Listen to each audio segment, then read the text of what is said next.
Hi, this is Vinnieart, and I am a former lead designer for McFarlane Toys, Diamond Select, and Toy Biz. I'm also a comic book creator, and all the books you see here are from my company, Miller Art World. Please stay tuned for the end of the video to find out how to get these great books.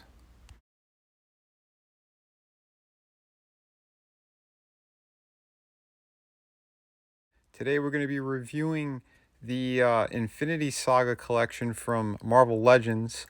This is Thor Ragnarok's Surtur. And this is a really cool looking piece. Very, very unique in what they did with him, using this kind of translucent orangey plastic. But we're going to be covering all this great stuff. Here's a good look at the box art for it. This is a very big piece as well, because he should be, like, I guess, in scale with the Marvel Legends figures. But if they were gonna do it, he'd be closer to, like, I don't know, almost 2 feet. This one, they went a little bit more. They chopped the scale down, we'll say, but it's still a pretty big figure. We're talking like 13 inches, something like that. I think, like, to the top of his crowned horn piece there on his head.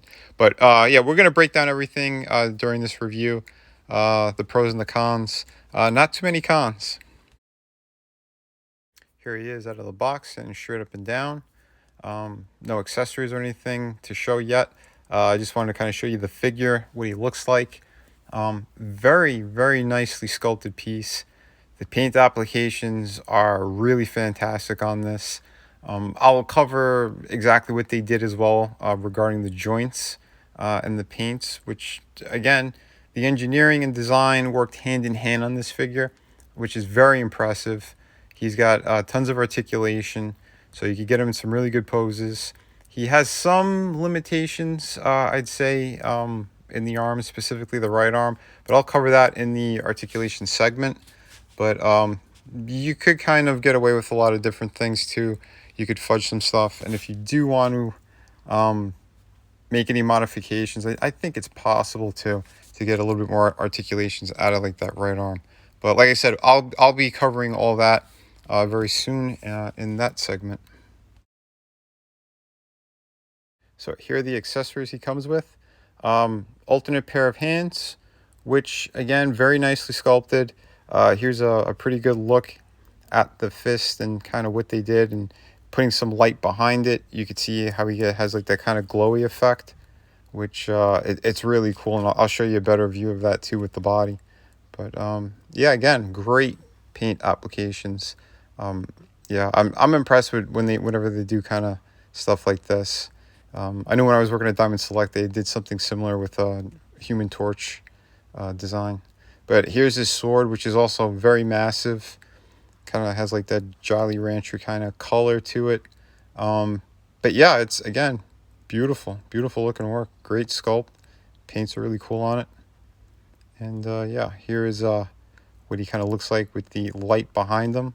So it looks like it's kind of like that fiery lava. Very, very cool. Yeah, again, I'm very impressed with what they did, and you get a kind of better view of, kind of the figure, the paints, how it all kind of works hand in hand. Very, very cool. So for articulation, he has a ball jointed head, so he's got a pretty good range, side to side. I think he looks down a little bit better than he looks upward, but you can still get some good movement. So not too bad. The shoulder, okay, this is what I was talking about. It's very limited because how they sculpted this notch up in the air. It prevents that arm from going all the way up. The left side's a little bit better. If you turn the arm and then move it out a little bit, you'll have more range with that one. So that's not too bad. He does have the double hinge by the elbow, which is really great, especially for a big figure.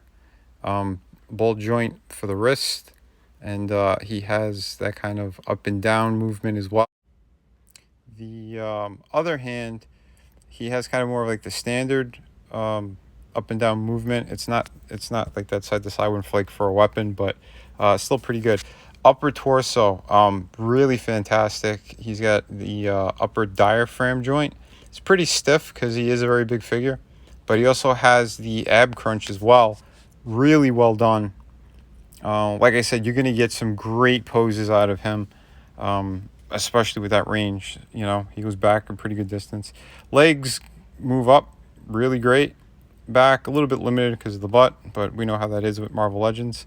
His splits pretty damn good, especially for a big figure. That's better than a lot of Spider-Man figures. The ankle has great articulation. He's got a cut across it as well, so extra movement. Upper thigh cut.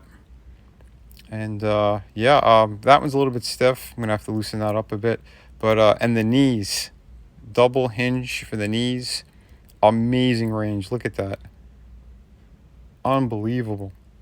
So like I said, you're gonna get a lot of great movements out of this character. And yeah, I mean, well, we know in the movie he was sitting down for a bit before he got up and was fighting with Thor, but very cool. And here are the alternate hands that I put on him. So you get a good look at that. Kind of the range of motion that it does too with the articulation. The left hand, it's just a closed fist. Again, so he's, you know, classic bad guy. Hand in the air. Not too bad.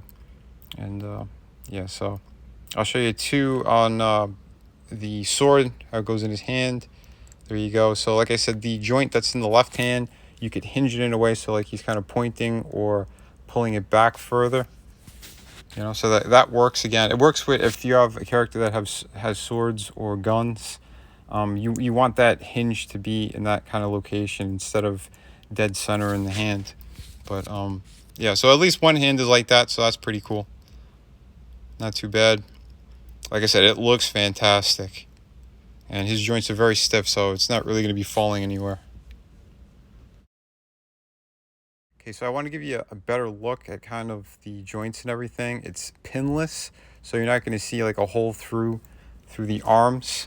It's like literally the disc that connects all that stuff. The the way that they did the paint, they actually did it in a way it works with the engineering of the figure to hide those joints. So like by the ankle, he'd have like a mushroom joint that goes into the shin area, and they painted it all black so you can't see that peg, which is really cool. Look at that. You put the light through, you can see like he's got ribs. Very nice. Like, see, you'll see the pins by the knees. That's the only point where they didn't put tons of paint on. But it's mostly from the back with that kind of, you know, that side shot. But like, look how great that looks. You know, molten lava and fire. Yeah, I think they did a very spectacular job. Give you a better look at that. Very, very cool, yeah. I dimmed the light above so you can see it a little bit better.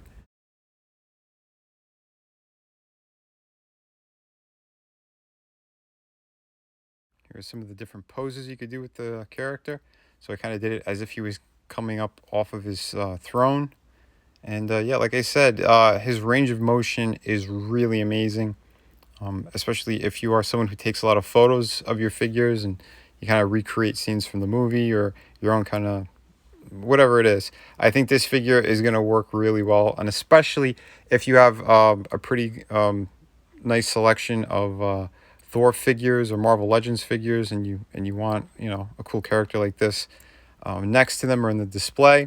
I think he's also really good with any kind of figures that, you know, dealing with magic and demons and sword and sorcery. I think he would fit really great in there, since he is a character from Norse mythology. I'm sure you guys and girls could think of something else to do with these figures, maybe if you have a God of War. And clearly, yes, he could put both hands on the sword, so I thought I'd give a pretty cool looking pose for that. You know, again, this is really well done. I'll show them next to a couple of other figures as well. I don't have any Thors that are handy, but I do have a Hulk, and I'll show you that in a minute. But yeah, like I said, this is a very impressive looking figure. So yeah, if you're into this kind of stuff, I highly recommend him. He's about 50 bucks. Right now you could find him in Target, I believe, and in Walmart. Either that or shop around different online stores, Big Bad Toy Store, eBay. There's a bunch of different places where you could find this figure. But yeah, he is very cool looking. And yeah, like I said, shop around, see what deals you can get. But yeah, I try to get at least retail, or if I find someone who's selling them for cheaper, that's where I usually get them. And here he is next to SH Figure Arts Hulk. If you guys want me to do a review on him, I could definitely do that as well. So just leave, let me know in the comment section if you do want to see me review this figure. He is a very cool Hulk piece. I prefer him over a lot of other ones that I've seen. But like I said, I like the range of motion and articulation in those SH Figure Arts. And for a big figure, he does have a lot of articulation and movement. But yeah, very cool. Nice scaling. Here he is giving Surtur a nice punch in the gut. So like I said, just to kind of show more range of motion between the two characters. Yeah, you could do a lot of different poses and things. So yeah, again, if you're into that kind of stuff, these figures are really fantastic. So yeah, I get very particular with what I pick up, what I kind of like, what inspires me. But yeah, if you're a fan of these characters, I recommend them. Pick them up. But yeah, I think they look really great together. Nicely done. Yeah, and sort of, the more you kind of mess around with that figure, the cooler it is. And here he is next to like a standard size Marvel Legends figure. This is Wolverine, one of the kind of classic origin lines that they did kind of recently. I believe that one was from Amazon. And yeah, I swapped the head off of a different Wolverine figure, also in the same line. And here he is next to a Hot Toys Spider-Man figure. Again, so you could see a pretty good scale between them. Yeah, Surtur is, like I said, around 11.5 inches up to the horns. It's about 13. And yeah, Spider-Man, he's like your standard 12-inch size. So just to kind of give you a better look and scale of how they kind of fit in with bigger figures as well. So wrapping up, this figure, fantastic. I'd give him about a 9 out of 10. Only problem, that limitation in the right shoulder. But again, I think this figure is amazing. Big thumbs up. Hi, this is Vinnie and we have Through the Woods hardcover book written by Frankie Tartamella.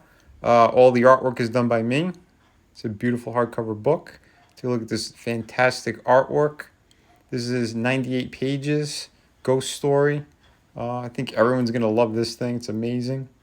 And yeah, we have another fantastic project here, City of Venus. I wrote this one. I did all the artwork on it. Another fantastic project. I'm going to be putting a link in the description to all the videos. And yeah, so please check this one out.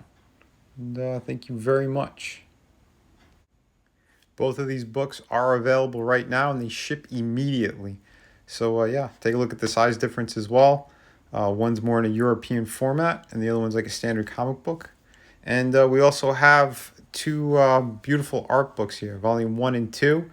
These are 52 pages each. And it just has just a whole bunch of different stuff in here, from your favorite characters, pinups, yeah, pretty much everything, and the kitchen sink. So yeah, these are also available, and they're on the City of Venus campaign.